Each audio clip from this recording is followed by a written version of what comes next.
Welcome to Open Relationship Podcast. We're open and honest conversation as we talk about everything from A to Z as it pertains to the LGBTQ plus community and beyond. I'm your host, Rodney. You can follow me on IG at I am Rodney Wash. I'm your host, Marco DePrence. You can follow me on IG at Marco DePrence. I'm your host, Shazam. You can follow me at _KenandPlay_. And I am your host, Solomon. You can follow me on IG at Solomon E Stretch. Yes, and this is season 2, episode 17. Yes, but sir. episode really 48? That is a blessing. Yes, it is. Yes, it is. Blessings on Hallelujah in the blessings. Been sanctuary. Not in the sanctuary. We give you the glory. As we speaking of God, let's go to the collection plate. Woo! So the collection plate is in the middle, you guys, and what you can do, you can support us by giving us 5, 10s, and 20s and more. You know, count by fives. It's a blessing, ain't it? Yes, it is. Shy. Then that will help with, programming. I just learned a new skill. The beep, beep, bop, bop over there. So I have to touch it on my wheels, have a little button. We need the money. How church like we need new speakers? Okay. We need a new roof in the repass hall. So much y'all just give. But we do appreciate you so much. And Solomon will show you how to further support us. To tell you. And as always, we appreciate your DMs. We appreciate you all reaching out to us. And if you could also like, comment, and subscribe on our YouTube channel. Holy Trinity. 3, right? Really? We in the church. If you can like, comment, and subscribe on our YouTube channel, we greatly appreciate it. We'd love to hear from you. And you could always reach out to us at openrelationshippodcast at gmail.com. There you go. All right. Let's start with Solomon. Solomon, how was your weekend? My weekend was actually pretty good. It was relaxing, got a lot of rest, and had an opportunity to prepare for my week. Mm-hmm. That's it. You know what you were giving me this weekend? What? In your store, I said, come on, church girl, drop it like a... What? So I'm going to show you a body. He goes, I said, Solomon. I said, yes, Solomon. I said, come on, drop it like a... Look, it is Operation Unbig This Back. Oh, Bitch, I know a big man too. Shit. And bitch, you looking good, ain't no shame. Okay. Appreciate it. Do you have any Yes, plans yes. of getting bigger shorts? Longer No. ones? Oh. Oh, okay. No, the plan is to make them smaller. There you That's go. my Thighs girl. are thighs. The thighs are The thighs thighs. are thighs. Giselle, well, how was your week? Baby, it was fun. I am tired. I am real life tired. I always be making old jokes, and this morning I woke up every moment feeling like I was old. Friday, I went to Beyonce. Amazing. Then after that, I got in the car and went to New Orleans. And New Orleans was a good vibe. The girls were on their best behavior in their red gowns. And then I came back, and I'm still tired. So I think I'm going to have to call off work tomorrow. But it was great. No regrets. What'd you do, Rodney? Well, I, gave into the Beehive, Yes. and I went to Beyonce. How was your experience? Oh my God, it was everything. You know what? I'm gonna say this. I'm gonna give her flowers. She gets 10 out of 10. She gives you a good show, and I feel like for what I paid, because it was not cheap. But Mama gave me a good show. She gave me a good show. I don't know what to say. I'm just, still in the awe of Beyonce. So great. I love that for you. I do. It's gonna be going by tomorrow. No, I love that You're for you. probably wrong. It's not going to leave for a minute. But I would say this: I can tell that she's getting older. That's not a bad, it's not a dig.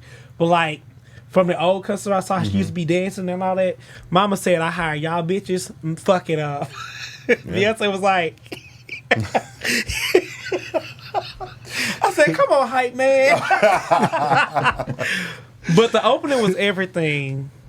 Them vocals, that her real vocals, or was that recorded? No, that mic wasn't one. The mic That was her definitely singing, on. for real. She don't sing it the same. If you watch multiple clips, she never sings it the same. It's not It's not a recording. Now and if you pay attention, if you listen and watch, you can tell when it goes to a track. But Mama might be on. Okay, well, that's a 10. That bitch opened it up. Okay, I'm done. I'm done fanning out. When she said Atlanta, I was like, she rose up in the green gown. I was like, oh my God. It was so fucking beautiful. The clouds behind her. Okay, before you get Okay, I'm going to go ahead and do this. I don't think Atlanta won that challenge. So, Let me tell y'all about my week before we get there. girl, you did the same thing we did. What you gonna say? You're right, but I still want to speak. Bitch. No, he did try to dim your life. Okay. Marco, how was your week? Thank you so much, Shazam. My week was absolutely fucking amazing. What'd you do? I went to Beyonce. Oh my gosh. She put on an amazing fucking show. The Green Gown, yes. Still. But yeah, my weekend was good. Sunday I slept, and Monday I was off and slept too. I'm still recovering. I'm just in awe. I love watching that woman perform. It's great. So you got a shout out for your dancing child. Can I said, come on, honey. Not yet. No, y'all know I love ballroom scenes, so. I could tell you did good, bitch. You fucked that up. Actually, I really don't even know how to Vogue. It's Your just, hand was just floppy. Yeah, basically. Like I just, Literally. Rich just broke, Chad. I said, girl, you playing Panic Face? I did watch the video. I was like, ooh, I thought I was fucking it up, but whatever. You know when you be in the moment and you done had your few little cocktails. Girl, you yeah, really he be was, like, I can oh tell my you God, it was a good killed ass it. time. And then you look up and you be like, ooh, whoa. I had a few moments like that, you know. Well, Marco, let's go on and start us off. Yes. So, openers, you already know before we get in the streets, you know we got to pay these bills. As always, we want to let you guys know that Apple, is our official sponsor for Open Relationship Podcast. So make sure you click the link in the description so you can get a free month of Apple TV or Apple Music. And as always, your support is greatly appreciated. All right, for the porn recital with no words. Yes. He did that. You said What? Porn recital with no words. porn recital. That's what I was like, no, whoa. Poem. I heard porn too. Oh, I meant Poem. I'm country. Poem. Oh my God, where we going? I'm reading Twitter the other day, and there's a tweet that says, what is aura? Like, somebody's aura. And somebody retweeted said, the word after Q when you're from the South. And I was crying for that. Oh, they fucked up that. Poem. All right, this week in the streets, we're going to go up to Virginia. If you guys don't know, the icon, the legend, Melvin Magoo Briarcliff, has passed away at the age of 50. Wait. I'm sorry, say that one more time. Melvin Magoo Briarcliff? That's right. Yeah. Is it? I think it's Barcliff. There's no I in there. Oh, shit. I was looking at Magoo. My bad. Thank you. Barkley. That's it. Barkley. Yeah. I got your back. Yes, Melvin Magoo Barcliff passes away at 50. Missy's and Timberland and Pharrell, close friend. They took over the 90s with the Beats and Missy Elliott albums and really leaving a staple in the hip-hop culture and industry. So I just want to send peace and blessings to them because I personally know that Missy and Timberland's probably losing it right now. So. Yeah, I feel like they've taken a lot of hits in their circle, just repeatedly. And I think just we've talked about this before, we're just seeing a lot of black legends and people who had staples in black culture starting to die. It's really, it's shocking. It's shocking. I don't want to ever become numb to that. We're losing a lot of greats. And young. Young. Or we're seeing 17-year-old boys passing out on the basketball floor and dying. There are things happening in black culture right now that are just really shocking every day. It's really sad. Rest in peace to that man. I don't know who that is. You know Magoo. You know Magoo. Timberland Magoo. Wait, you know Timbaland, right? Timbaland, like the. You know Missy Elliott. I know Pharrell? them. They all ran in the same. They came up together in the hip hop industry. So you had Beyonce, Kelly, and Michelle. He was Michelle. No, he made some legendary beats with Pharrell. Oh, he made beats. That's why I don't know. Okay. He was a producer. They gonna tear your ass up. They are. I don't know who that is. But I am sad. Like, I'm not throwing that shade, but I don't know you. Shit, Okay. I don't know you. So you may not recognize them. You may not recognize the name, but if you heard some songs, you would definitely know who he was. Is he rapping or singing on a beat? He's been on some songs. Okay, give me one song. All right. It's your segment. You should know. So I don't know the songs he was on, but I do know that he. Goddamn. No, I know he produced a lot of Missy Elliott beats. So that's where I.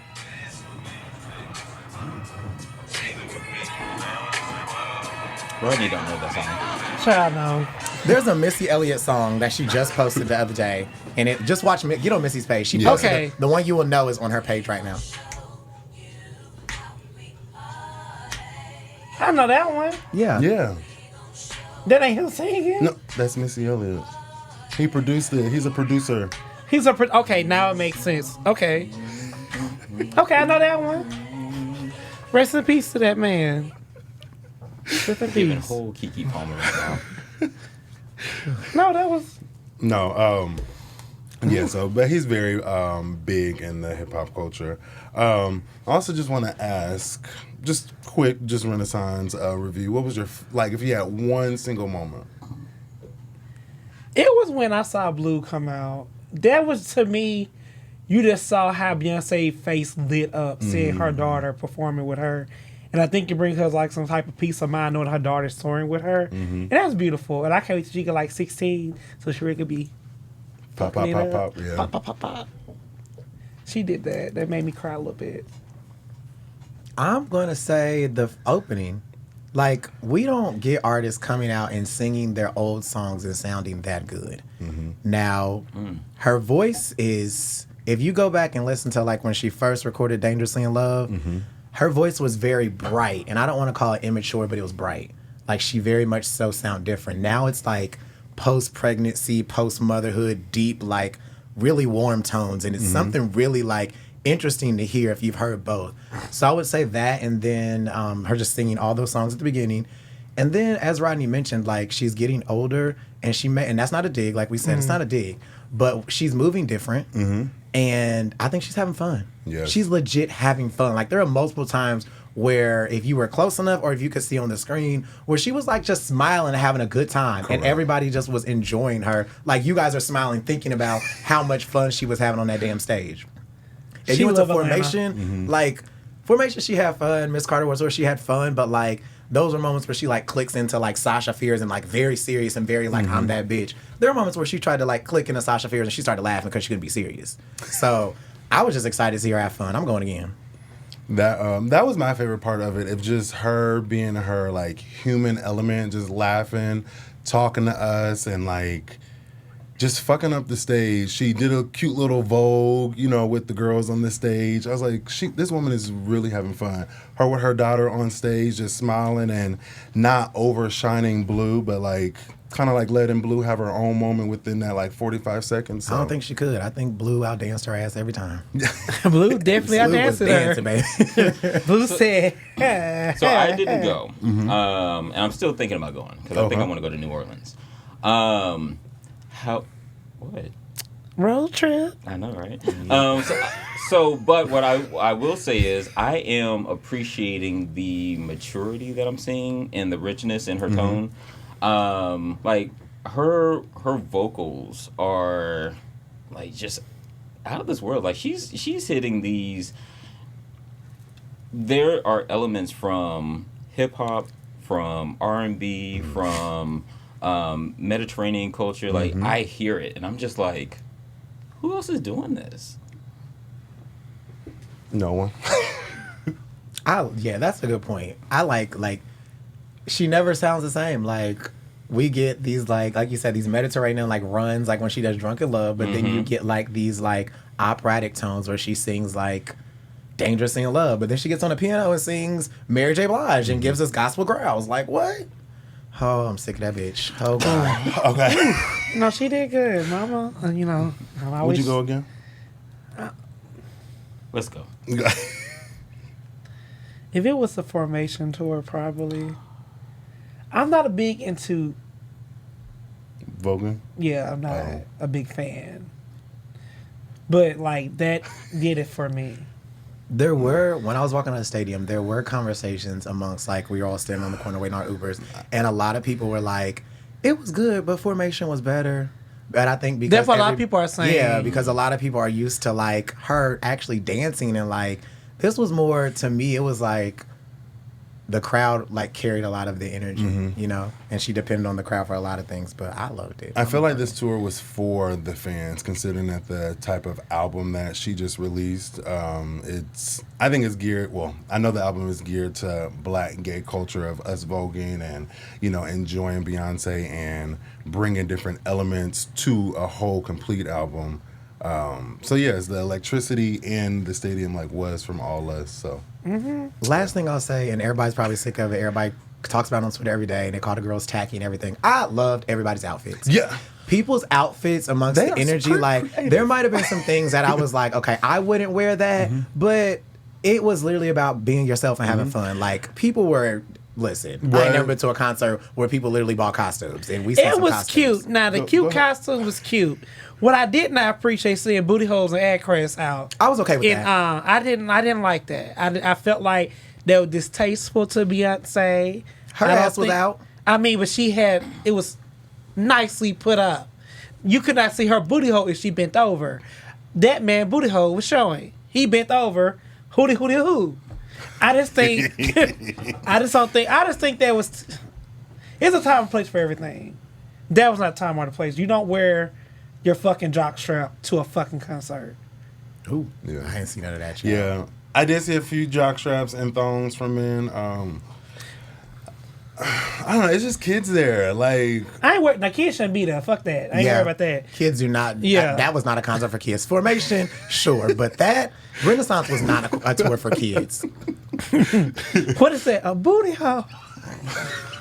I did see some assless chaps that were really cute though. For real, for real. Yeah, I mean it was cute. It's just the fact that like I was like, this nigga really got on a jockstrap, and they think he's killing it.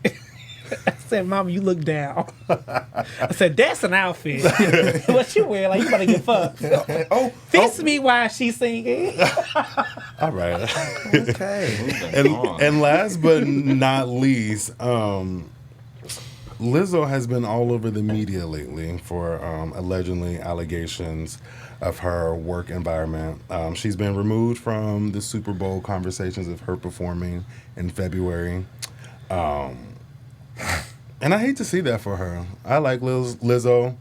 I think she's always been like a positive person from what I have seen displayed on TV. I don't know what happens behind the scenes, but as always, I'm going to stick behind a black woman. I just hope and pray that this is not true. Yeah. I'm gonna say this. Before y'all came on, a blessing, truly a blessing. We had some people Oh my God. who did not hold their weight. Okay? Had to beg, plead people to do stuff, to get right, to put shit on, make the shit work. If I am Lizzo, fuck that shit. You have to be in order. You think Beyonce back there smiling at everybody fucking up?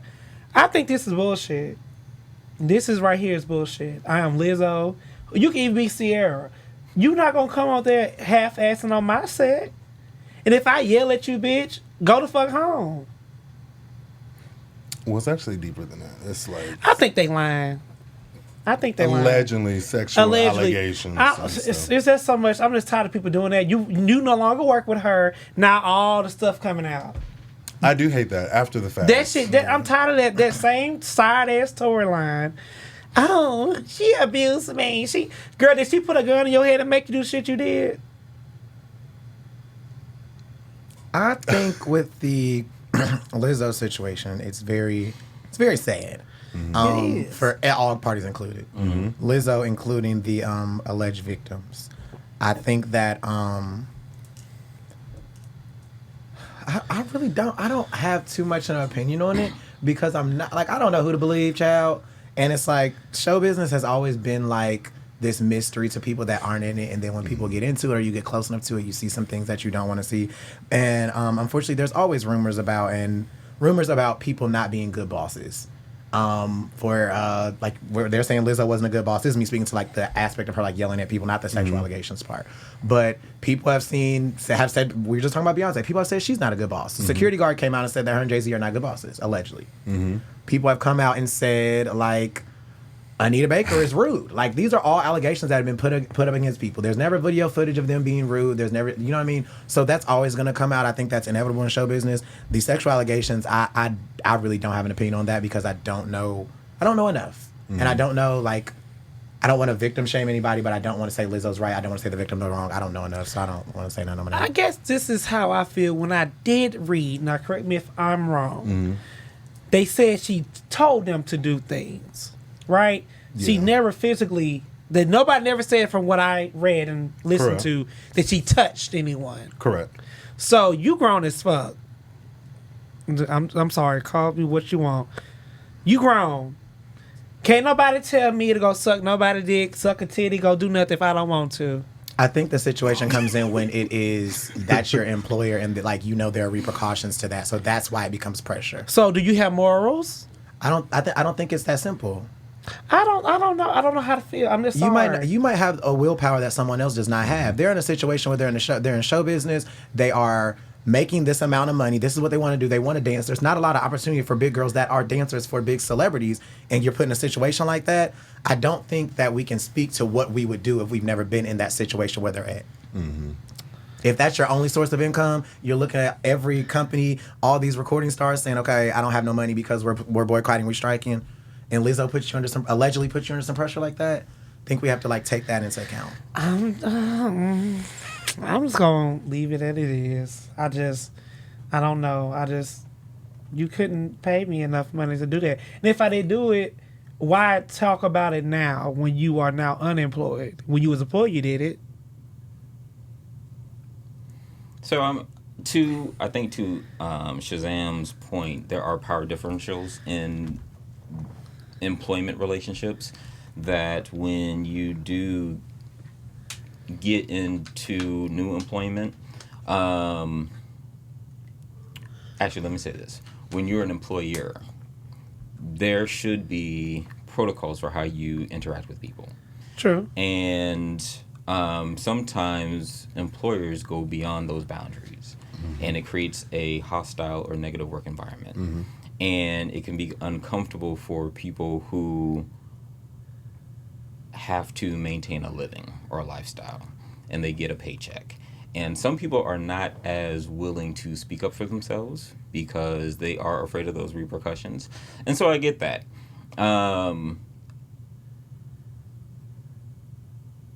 Me, personally, with some of the things that I read about, I was like, if I have to walk from Manhattan to Brooklyn for a piece of cheesecake, I'm probably going to do it because I want to get my steps in. And like I made a joke about that in my stories one day. And then like I have seen, like, I don't work for this individual, and I have seen this individual half naked, and I don't work for them, right?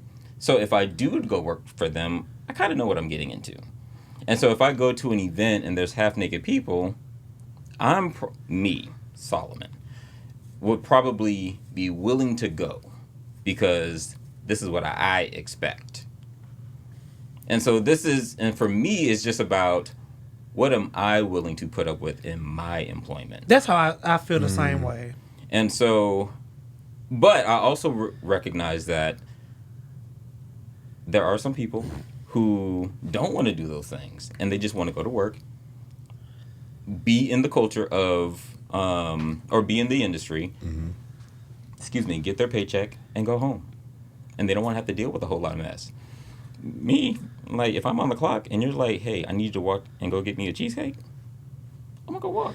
Hell, Diddy had somebody with a goddamn umbrella. Allegedly. No, that's the truth. What's his name? Bondsworth, Fentley? I mean, I don't know. Bondsworth, Bentley. Yeah, the umbrella guy who walked around with an umbrella. That's degrading. Like, all day you... Wasn't the cheesecake thing? That was just a That joke, was- though. That was like from making a band. Yeah. I don't know. Oh, yeah, I that saw was from making a band. I actually Diddy read actually that. made people do that. Yeah. I I actually know. read that in one of the articles that was published about Lizzo. Yeah, that was. I think that was like That was actually like, recorded, yeah. Yeah, they were Yeah. being like that was like a joke because they were saying like Lizzo makes them do outrageous things, or allegedly makes them do outrageous things, and then on making the band, Diddy made them walk to Junior's Cheesecake to go get him some cheesecake. Which I did that too. I would have picked me some up on the way back. Okay, girl, let's get a whole one. We'll split it and we'll give him a slice when we get back. He'll never know. I'm just saying, I don't know. But again, that is what I am willing to do.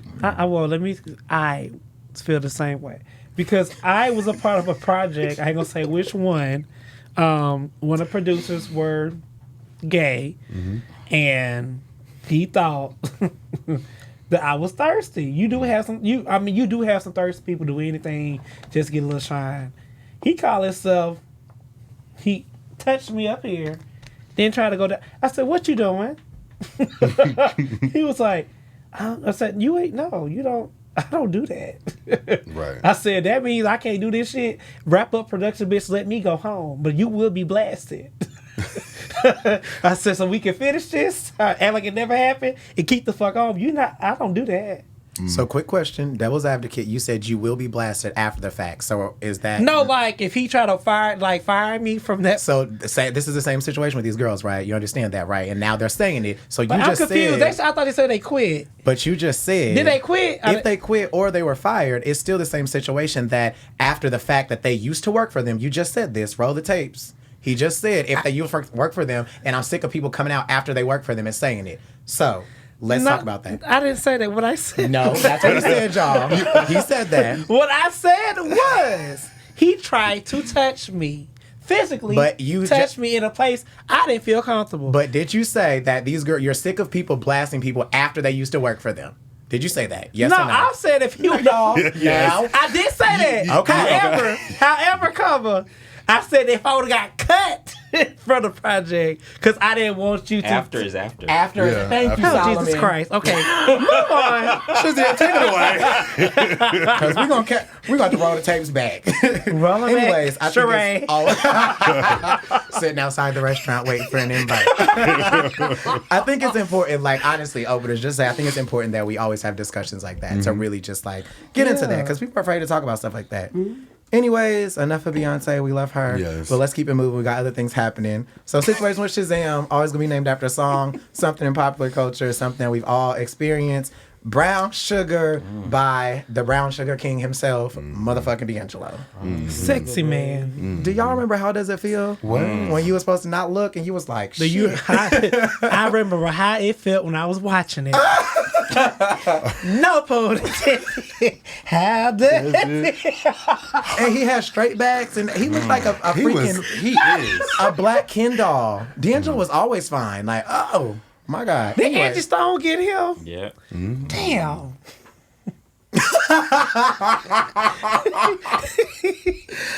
So Brown Sugar, D'Angelo, when did you fall in love with hip hop? So on August 11, 1973, the first elements of hip hop, emerged with Clive Campbell, also known as DJ Kool Herc. He played this music at his sister's back-to-school party in the Bronx, showcasing his innovative turntable skills. So this marks the 50th anniversary of hip-hop. There's been multiple performances, multiple documentaries that have come out highlighting different people in hip-hop and talking about the experience of hip-hop and the effects it's had on culture. So I think it's important that we discuss how it has affected us personally and affected like the LGBT plus community. So what was like you guys' first experience with hip-hop? Not to be knocking off the movie, like when did you fall in love with hip hop? But when did you truly I like? love that movie, Isn't though. it a great movie? They don't make movies like that no more. They don't. But when was y'all first experience The with movie's hip Brown hop? Sugar. Oh, Y'all ain't seen Brown Sugar. Sanaa Lathan and I know what Tay it, Diggs. I know what it is. I haven't seen it. You should watch it. It's on Netflix, Oh, it's Amazon really Prime. good. It's so good. It's it's a good movie. Watch it. Never mind. You're Anyways, my hair. yes, there were so many quotes. Oh, makes your heart skip beats. So when was y'all first experience with hip hop? Like, what song do y'all remember when y'all was like, "Damn, like this is good"? I remember being 4 years old. I'll never forget 1995. My brother was Come on, driving 95? his car, listening to Bone Thug and Harmony. Like that, they loved him. Had his hair like him and everything. I said, God damn, I'm tired of this goddamn song. Then my gay ass got into my sister's car, hearing Mary J. Blige. This what I like. So you wanted the hip hop song. But yeah, it was Bone Thugs and Harmony, right? What Yeah, song now. was it? Do you remember? Damn, It had to be Crossroads. Me. Yes. Crossroads? Yes. See me at the crossroads, I was lonely. Crossroads. That was actually kind of scary. That music video was scary, wasn't The it? ghost and was. shit. Yeah. No, the what? video What? was It's scary. the first of the month. Oh, that's not Crossroads. Yeah, it's that one. What Gio said. I lied. First of the month. Yeah, first of the month. Okay. Yeah, that one. He blasted that shit. I was either thinking First of the Month, Crossroads, or what's the other one? There's another Bone Thugs song. Thuggish Rugged Run. Yeah, It's that a one. and that one too is Bone. Yeah, I knew you liked that one because I got some It's singing a in the background. Thuggish Bone. Yes, yes. I like that one. Oh, mine is a little ghetto. So my cousin used to always play this. I got 5 on it. That's a good one. This is a really good And one. my dad's favorite song, honorable mention, Mac Morris, Return of the Mac. Hit. Yes. So those two. I got 5 on it when they mixed it and made it like Alright. twisted for that was really Yes. Listen, queued up. See, we had a meeting before. That's why I was a little late. So my song would be Nas Affirmative Action. I actually Okay. know that one. That's a real good one. That's I feel like I don't have one that's like deep in my bag, but I remember like how much like I can't think of a specific song, but how much everywhere I would see Busta Rhymes. I feel like he was everywhere growing up. yeah, that's true. Like he was He with really like Janet. was. Then he did like, I know this is like a newer, well not newer, but because we kind of old. But when he did Touch It and had like all the females on it. What Touch It. favorite Amazing. remix of all time? Oh my gosh, it was Yeah. all over. I have BT. not He had- seen that he had, like, one. You haven't Wait, seen what? Touch It with Touch It remix It was like with Touch It, the Missy, Queen's remix. Mary No, J. no, Blige, I Eve. haven't. Eve, Oh, wow. Remy, was Remy on? Digga. Yes, Digga. That's who was on it. Rod Digga was on it. Amazing songs.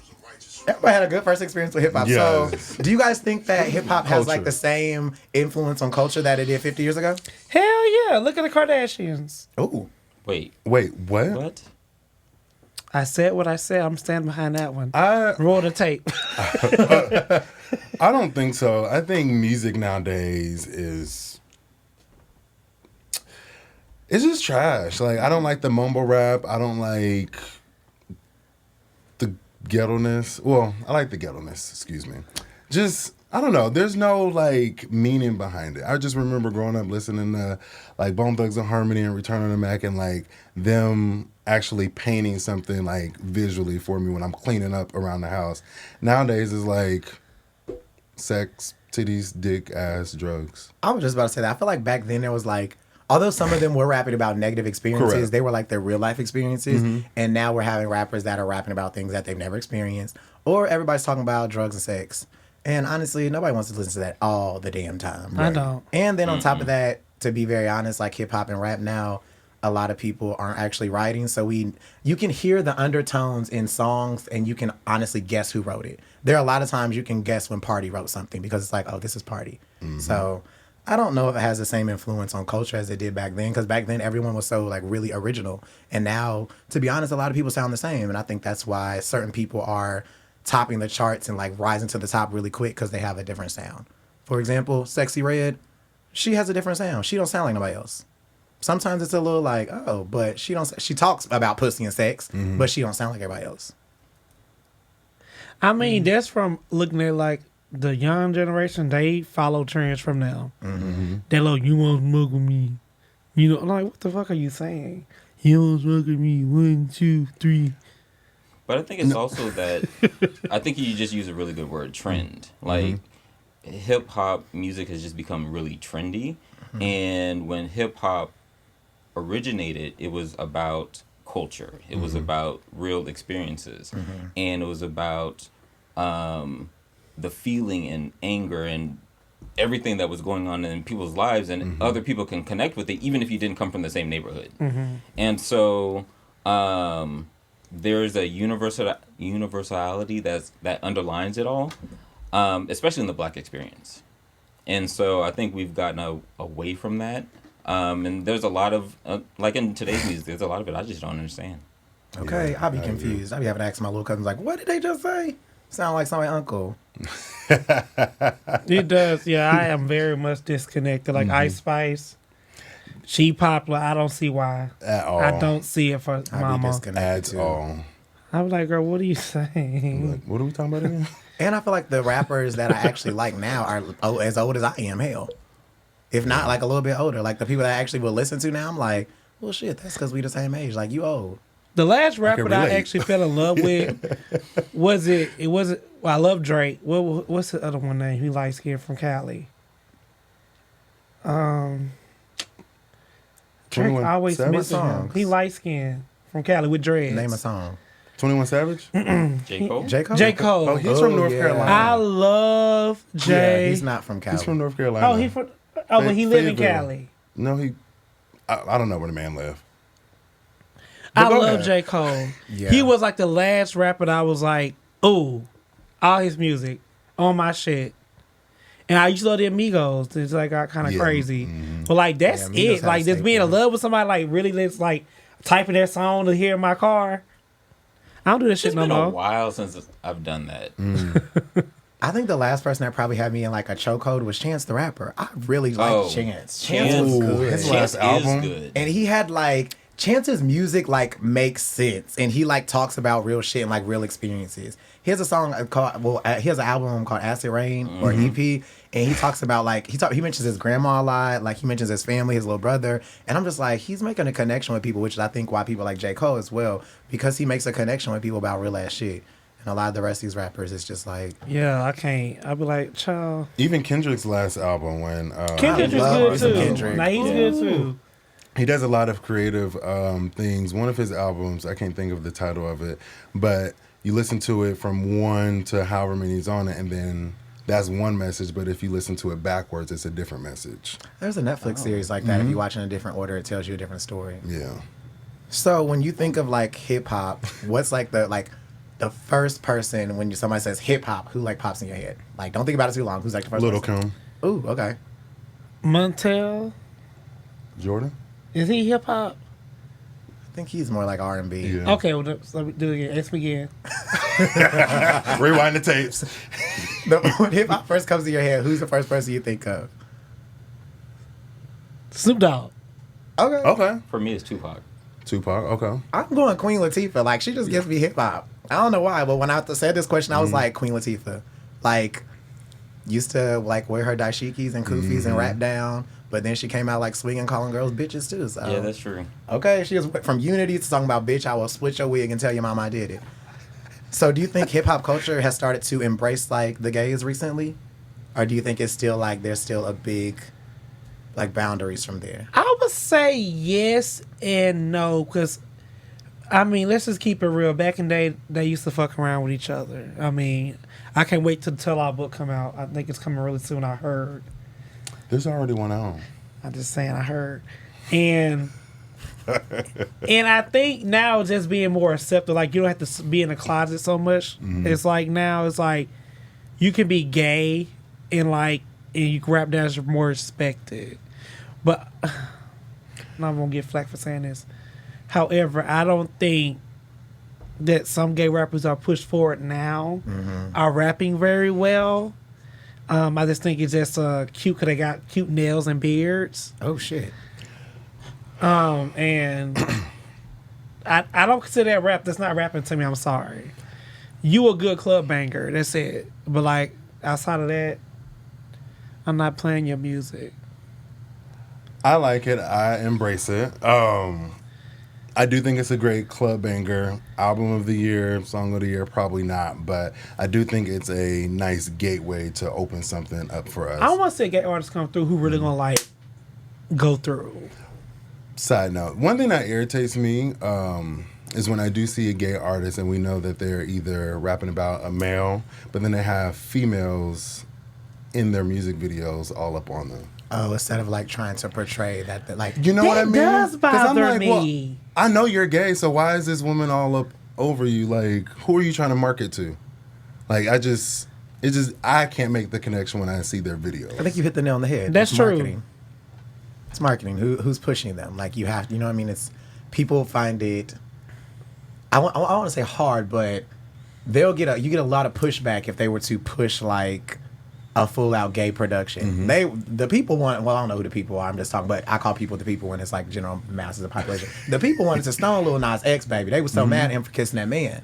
And it's like, a lot of people have different opinions about him, but I think it's all about who's pushing you and who's marketing you, because some people who are great rappers who might be like closeted gay, they're not going to ever tell people that they're gay, but they have respect because they're an amazing rapper, an amazing producer, they can make some beats. But at the end of the day, they know, like, if I come out gay, I may not be embraced by this community because I've seen what they've done to other people who are actually gay.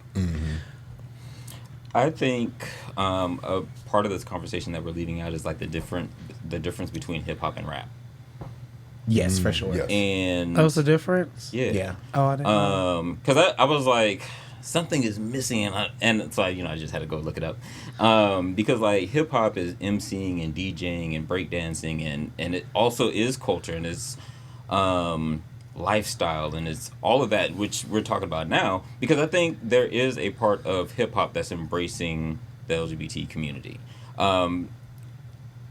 Jay-Z, he just did a documentary, or maybe it was a conversation, but he was in this conversation, he was talking about his mom being gay and watching her grow up and not being with the person that she loved or not being able to be open about the person she loved. And then she recently married her partner.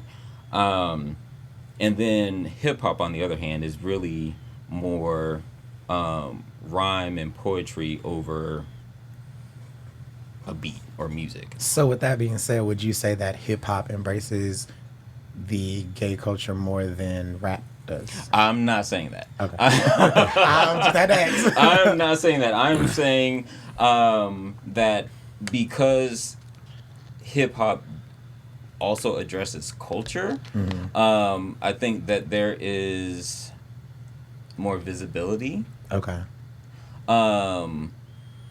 In terms of rap, I think, visibility in terms of maybe a message. In rap culture, I think is really just more about like style and image. I respect it. Like I think in rap we see more of like Little Nas and the other individual that you were referencing. Yeah, I'm not going to say his name because the girls love him, but girl. What was that guy who SZA was dating and he got caught giving fellatio or receiving fellatio for them white boys? I know exactly what you're talking about. I just can't remember his name. I went back and listened to his music. He can actually rap. Who we talking about? Isaiah Rashad. Yeah, he can rap. Now, I won't take that from Isaiah. Now, if Isaiah would have came out being a gay rapper, I think he would have been a breakout star. He can rap. That's rap. I'm going to have to research him. Yeah, he had some good songs. I was like, well, damn, nigga. So if you had to think of one like hip hop song that you could say changed your life or just had an effect on you, like, damn, this song, like, you heard it and you was like, this is insane, what song would you say? You know, now by Trina. Baby, I thought I was the shit. I thought the thing like I'm gonna go with, and this is probably very, very, very, very, very, very like stereotypical, but I'm going Miseducation Lauryn Hill. I think it's gonna forever go down as the best hip hop album ever. The words, and then she just takes a little R&B and plugs it in and sings. And if it had to be a specific song, I would probably say Superstar or Nothing Even Matters. When she, like, her and D'Angelo did some insane things on that, and I think she did an amazing job crossing like staying true to hip hop, who she is, like even from like the Fugees and like her upbringing, but like merging like R&B and like neo soul into all that. Unfortunately, I think that was like the best album of her life, and she'll never top it. And that's what's put her where she's at. And of course, she doesn't own the rights to the music, but we won't go there. Oh my goodness. Yeah, she does now. That's hard. Isn't that rough? Like, she literally have you guys seen her in concert before? If you see her in concert now, she goes to concerts, and I love Lauryn Hill. Like, to the point I was going to get a Lauryn Hill tattoo on my leg, and my mom had to stop me. Like, I love her. But she goes to the concerts, and instead of singing like the melody of X Factor, she has to like rip the melody out and sing over a different beat and everything. Oh, wow. Because she doesn't own the music. That is so fucked unfortunate. up. And this, I want to say this might be the 20th or 30th. I don't know. Don't quote me on this. It's either 20 or 30th reunion anniversary of the Miseducation Lauryn Hill, and she's got booked on all these different tours. And when she shows up, she can't even sing the way the song, how everybody expects the song to go, because she has to sing it over a different beat. Well, she also I been do through a lot of acapella shit, like a too. motherfucker. Right. She has been through a lot of shit. Love that woman. Yeah. Solomon, what song you thinking? So as soon as you mentioned the Fugees,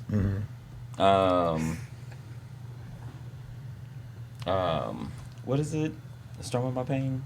Oh, Killing Me Softly. Killing Me Softly, yes. yes. As soon as you mentioned the Fugees, that beat dropped in my head, and like my soul was just like, ah. So that song, but for me, I think it will still be Nas' Affirmative Action. And for me, it's the end of the song where Foxy Brown is Foxy. when she's breaking down a kilo, I love Foxy. and I was just like, I'm gonna marry a drug dealer. Wow. As we speak of Foxy, let's not forget about Foxy and Lil Kim's shootout outside the radio station, Staple and Hip Hop. Yes. They had a shootout. They did. They did. That did for real. Yes. They was. See, these.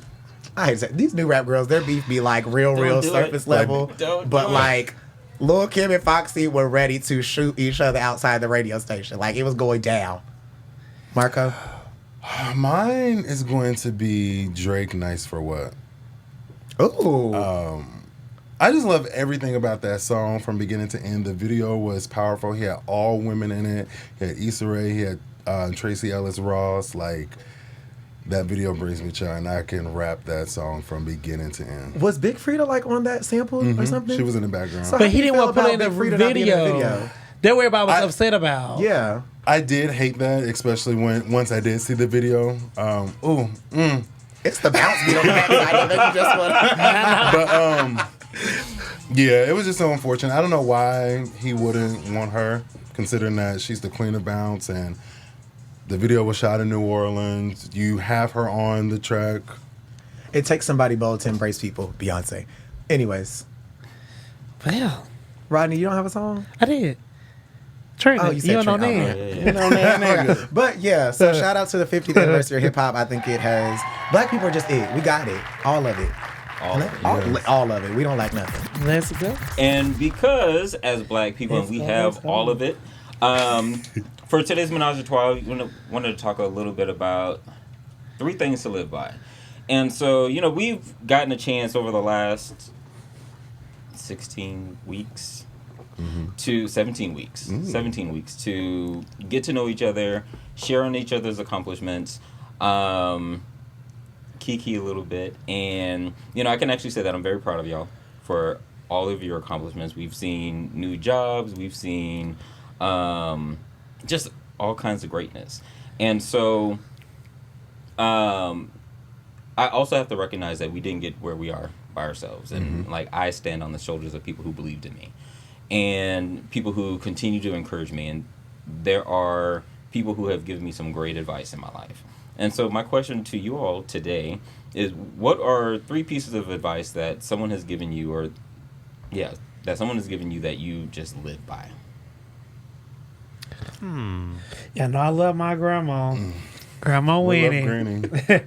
Granny said, your looks will get you in the door, but your brains will keep you there. And that has always just held something to me, because I've seen a lot of people get hired for jobs because they might look the part, but they couldn't do the job. And that just makes me feel like you can be cute, but have some brain with your cuteness. And I respect that. Mine would be, I can't complain about the things I can change. Oh, that's deep. Yeah, so vulnerable moment. So I used to be homeless back in 2017. Long story short, staying with somebody, and it just all went left. So I was in Memphis at the Greyhound station with all my shit just like, or like 8 big ass boxes just sitting there just trying to figure shit out. And what I was doing was just calling all my friends. I was like, oh, I need this. And like everybody was telling me no. So I was like literally at my breaking point. And it was this it was this guardian angel, kid you not. This older woman, she came over. She was like, "Are you okay? You've been here for a couple of days." I was like, "I'm not, but I will be." And she was like, "What do you need from me?" I was like, "I just need to go back to Florida." And she was like, "Okay, give me one moment." Long story short, she came back. She was like, "This is what I want you to do. Here's a cart. Grab all these boxes. Go to this bus number. Put them on there and get on the bus. And I just hope that you never put yourself in this situation ever again."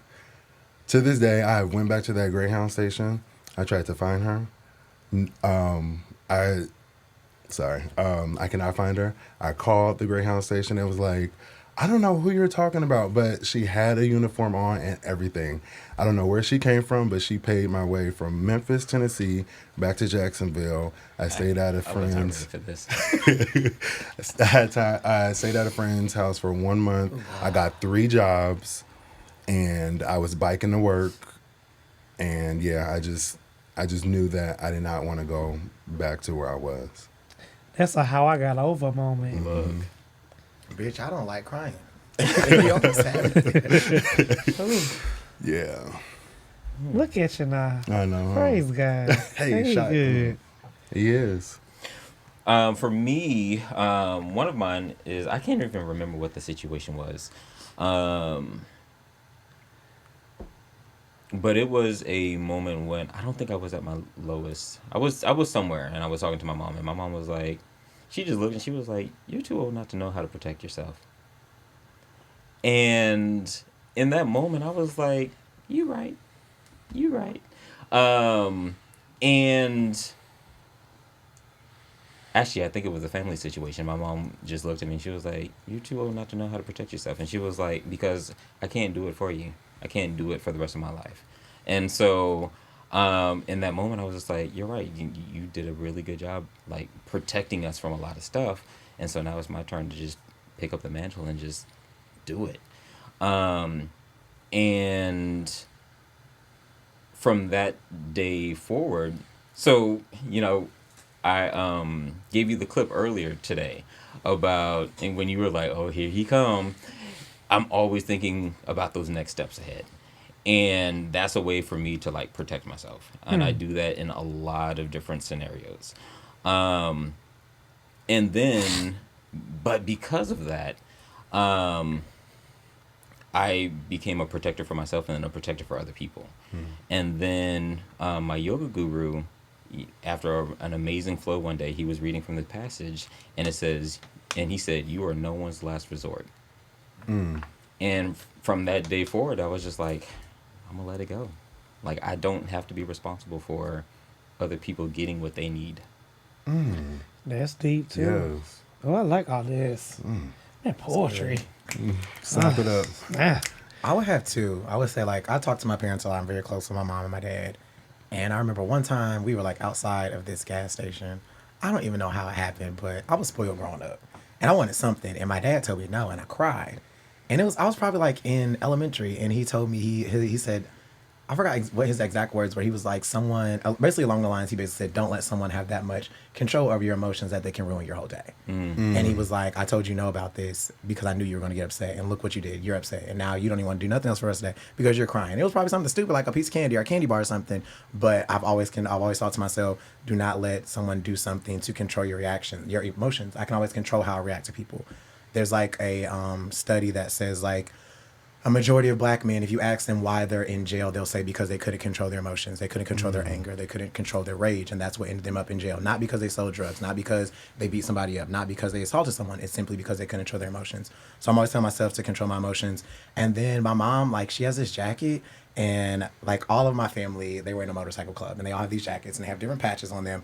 And she has this patch that says, "Step on it, let it roll off your back." And basically, don't sweat the small stuff. Like, if something happens, like, step on it, keep moving. Like, it's on your backside. Like, so I've always thought about that. Like, I don't really sweat things too long. I let it happen. I just keep going. Because tomorrow's going to be better. Anybody have any other ones? I don't know. Y'all got me thinking about my damn brother. I don't know.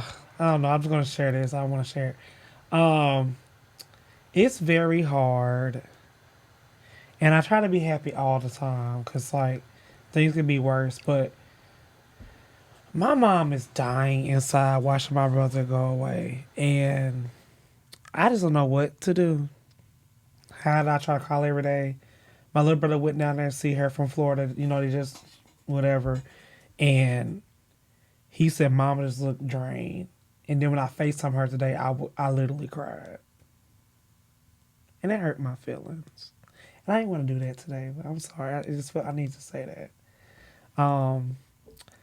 I just pray for anybody who's going through like that. Just try to be there for your family, because I know how it feels to lose a child that you birthed, but it's sad. Like, it's killing me. Well, if you need anything, we're here for you. Thank you. And is there anything that you need from us? I just really want my mama to be at somewhat of peace, accepting what is going to happen. Because when you talk to her, she talks like he's getting better. When I physically see my brother, and then he's in pain and hurts to use the bathroom, and it's just, oh, I don't want to do this. It just hurts, and you want somebody there because you want them to be there, but then you don't want them to suffer. And I feel like he suffered because he holding on for us, and I want him to be at peace.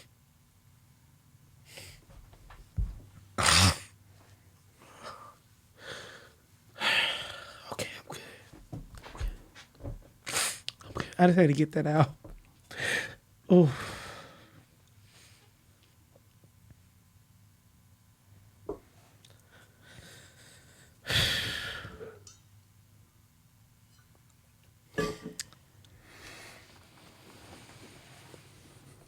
Move on, girls. You know, in terms of that, you don't want to be the one to break the silence.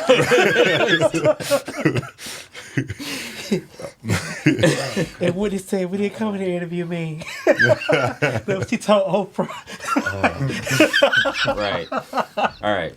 But in the interest of time and at your request, we will go ahead and move on. So what you got for us, Rodney? We have Left on Red, Sweet Babies. I didn't say that today. As you know, this is one of my favorite segments where we welcome you all to come in and, you know, join the conversation, talk about what's going on, like what I just shared, a breakdown moment. We want to have that here. We want to make sure this is a safe place where you can come in and talk about stuff that's really bothering you. And we hope that we can give you some type of guidance, because I know sometimes I give bad advice. And if you want some advice from us, you can do that by, you know, emailing us at openrelationshippodcast@gmail.com or going to our website at openrelationshippodcast.com. The letter. Help. I am 38 years old with a high sex drive. With my last couple of sexual encounters, I couldn't get hard. Ooh, Lord. I don't know who to turn to. I am afraid to talk. Ooh, excuse me, I'm sorry, y'all. Hold on. Ugh, soda. I'm afraid to talk about it with my friends because I don't want to hear the jokes. Have any of you ever encountered this unique situation? If so, how did you seek the help that you needed? If not, what advice do you have for me? So, erectile dysfunction. Now, let's not misdiagnose this opening, child. Let me put my public health hat on. In Rodney's voice, sweet baby. You need to go to the doctor. Mm-hmm. Like, I do understand you want the advice of your peers and of other people, but you probably should seek medical attention. I would also say, you mentioned you have a high sex drive. Of course, I'm not a medical doctor, so don't be trying to sue me, girl. But if you have a high sex drive and you're saying with my last couple of encounters, that means there's a lot going on. Not shaming, I'm not sex shaming, but maybe lay off the sex for a little bit and then maybe it'll come back and things will start working. But I would still go to the doctor and mention that to my doctor. For me, so since they asked the question, Have I ever experienced that? Yes. And I've experienced it because I was going through other things, right? So it could be one of two situations for me. Like, I would be like super sexually charged when I'm stressed out because I'm looking for an outlet, or I will not, or I have very low libido because I'm stressed and thinking about other things.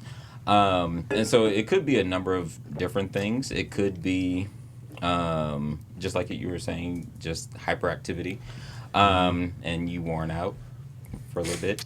What that thing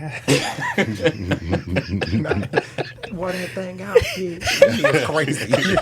She is crazy. Oh, And maybe Lord. there's some things going on that are playing out in the background that you may just need to pay some more attention to. And also consider that, you know, and this is me being in my 40s, where I'm actually looking for something different more than just a nut. Mm-hmm. And so if I'm actually looking for an attachment, if I'm looking for, and I'm using attachment clinically, but if I'm looking for an actual relationship where I want something meaningful, then I'm not going to just be looking for sexual gratification. That's good. Ooh wee. So I had 2 encounters where it did not just want to get up.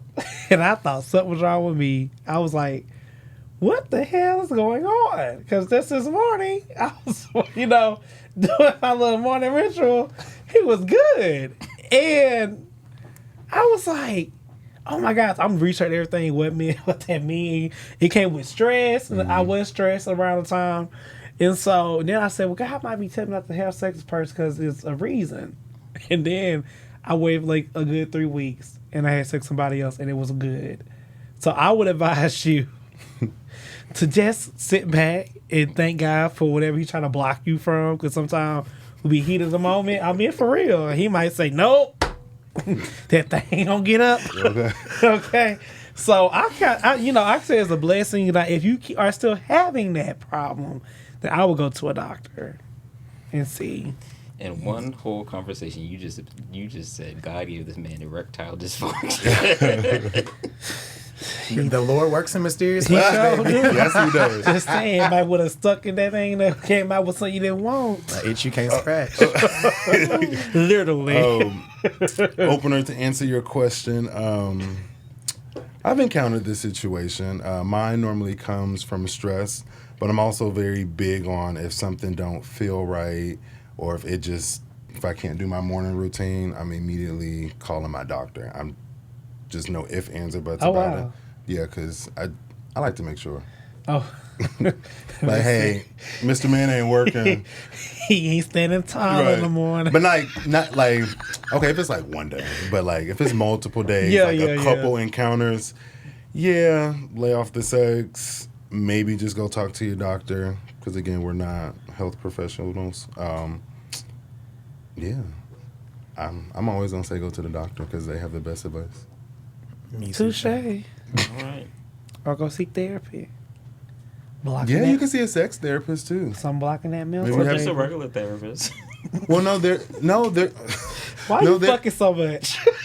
No, there is a such thing as a sex therapist. I know there is such thing as a sex therapist, but there, it doesn't necessarily have to be a sex therapist. Oh, well. Child, don't ask us because we can't fix it. If you listen to us for this question, we all done gave you a different piece of advice. Take one of them. Either God is telling you that it's not gonna work, the doctor's gonna tell you it's not gonna work. Don't just don't. We're praying with and for you. We are.